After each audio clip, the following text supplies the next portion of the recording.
Hello everybody. Can you hear those noises? Do you recognise where I am? If I turn around. There we go. So hopefully you all know where I am now. So it's so quiet without you all here. We miss you all so much. Garden's looking good behind us. The adults and children that have been here have been working so hard at the outdoor area. So it should all look really good by the time you come back. There we go. So, I'll just turn the camera around. You can have a look. There we go. Got some more things growing now in the garden. Our daffodils has gone down the side now, if you can see that. Got all the trees now, look. Look at all the leaves on the trees. So it's changed slightly since you were all last here, because of all this beautiful weather. If I move the camera around, there we go, we can see now.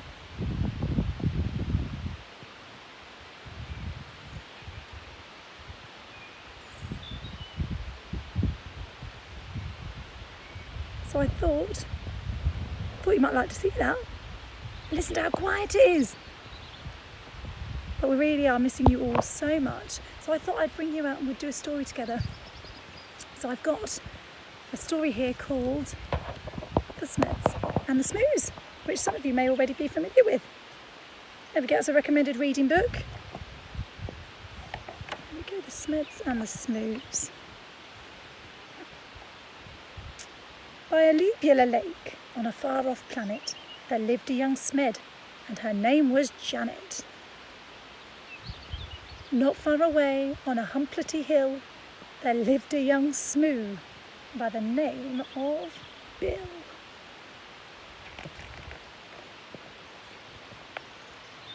Janet, like all the Smeds, was red, and this is what her grandfather said. Never, never play with the Smoos. They sleep in holes, they wear strange shoes. They jump about like kangaroos. Never, never play with the Smoos. Bill, like the other Smoos, was blue. And these were the words of Grandmother Smoo. Never, never play with the Smeds. They have strange hair upon their heads. They sleep in funny things called beds. Never, never play with the Smeds. The Smeds on their lake liked nothing better than splashing about, getting wetter and wetter. But Janet grew bored with this watery play, and early one morning she tiptoed away. The Smoos jumped about on their humplety hill. They bounced up and down and never stood still. But Bill was beginning to think, this is boring, so early one morning he set off.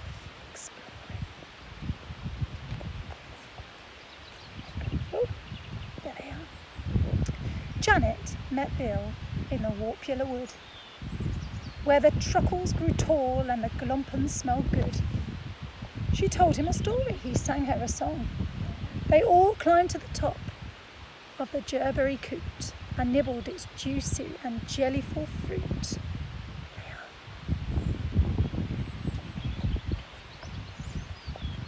Till who should disturb him but Grandfather Smed, shaking his fist as he angrily said, Never, never play with the Smoo.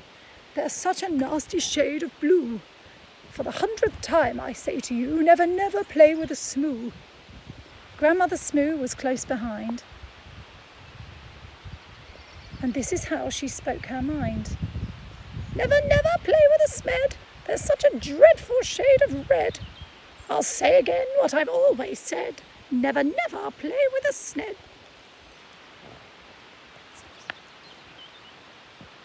Years went by on the far-off planet. Janet missed Bill and Bill missed Janet. But off they crept whenever they could to sing and play in the Warpula Wood. The two of them grew and decided to wed. But what do you think their grandparents said? Never, never marry a Smoo. They're a beastly bunch. They're a crazy crew. They drink black tea, they eat green stew, never, never marry a Smoo. never, never marry a Smed. My dearest child, are you off your head? They drink pink milk, they eat brown bread. Never, never marry a Smed. There we go.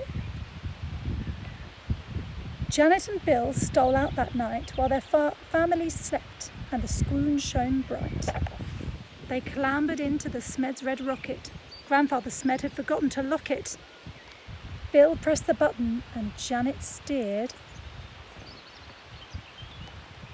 And when their families woke, they had both disappeared. The Smed said, "Your Bill must have stolen our Janet and taken off to a distant planet." The Smooze said, "It's Janet who's stolen our Bill and lured him away from the Humplety Hill." The Smooze climbed into their rocket of blue, and they said to the Smed, "You'd better come too." Suspicious and scowling, they soared into space,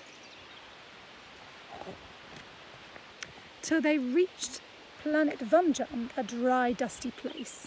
The Vumdrums had long arms, which they waved in the air, but they didn't have news of the runaway pair. The next stop was Lurgelstrop, covered in roses, and watered by beasts, with small eyes and long noses.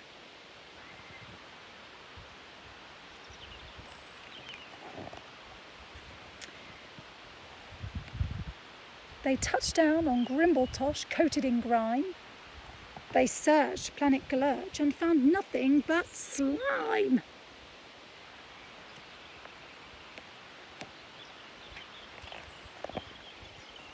And one morning the Smooze found they'd run out of tea, so the Smeds shared their milk, which was pink as could be.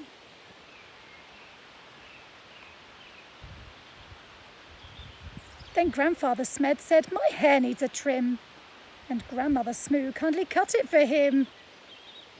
I bet some of you have had your haircuts like that.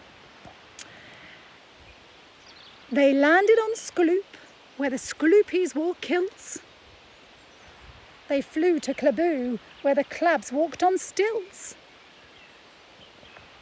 They searched all year long, but they searched longer still. But they didn't find Janet, and they didn't find Bill.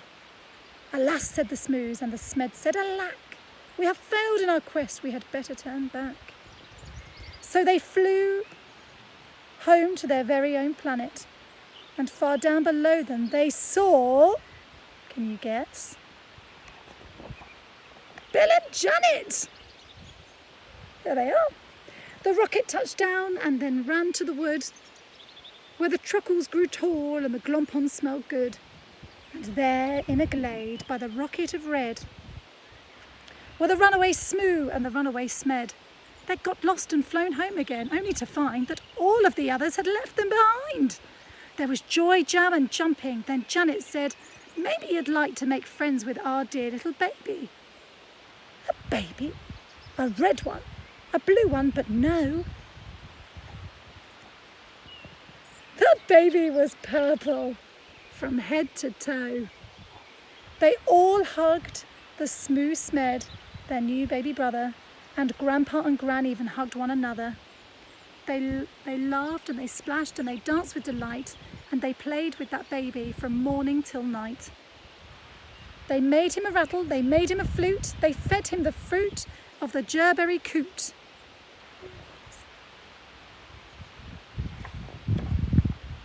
Then they sang by the light of the silvery squoon, and you can sing too if you make up a tune. Play with the Smeds and play with the Smoos. Play with whichever friends you choose. Then close your eyes, and while you snooze, dream of the Smeds and dream of the Smoos.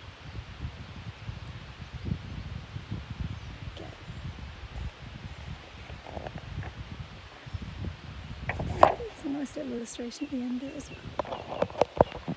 So I hope you really enjoyed that. It's good to talk to you all again. I can see that some of you have been really, really busy because I've been getting emails from people about their work or pictures. I know Miss Alty has and staff have too, which is absolutely fantastic. We love nothing more than getting some more learning from you all. So keep safe, keep well, and enjoy the sunshine. Bye-bye.